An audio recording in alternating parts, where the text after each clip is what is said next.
पक्षाची परिस्थिती अशी आहे की आपल्या पक्षाची तयारी अजिबात नसते. नगरपालिकेच्या निवडणुकीमध्ये भीक मागितल्यासारखी आपण त्यांच्या पाठीमागे जातो आणि कुठं जागा सोडलेली आहे, कुणी सोडलेली आहे, काही पत्ता नाही आपला. तुम्ही महाराष्ट्रामध्ये कुठे प्रचारासाठी गेलो नाही, जायचं कुठं?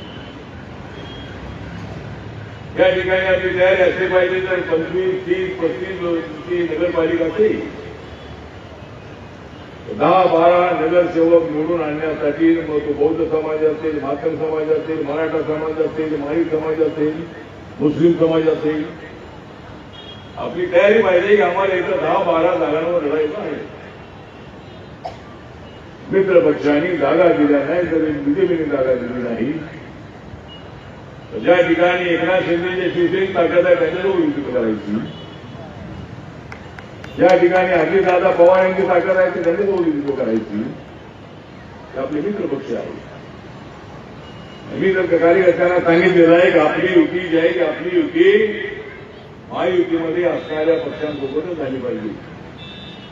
आपली युती काँग्रेस, शरद पवार साहेबांनी राष्ट्रवादी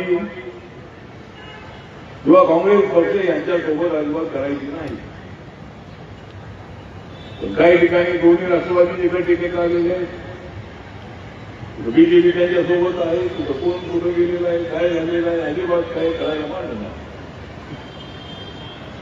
ठीक आहे, त्या त्यांच्या पक्षांची तयारी आहे, सगळ्या जागा लढण्याची तयारी त्यांची सुरुवातीपासून असते. आपली काय तयारी नसते आपली.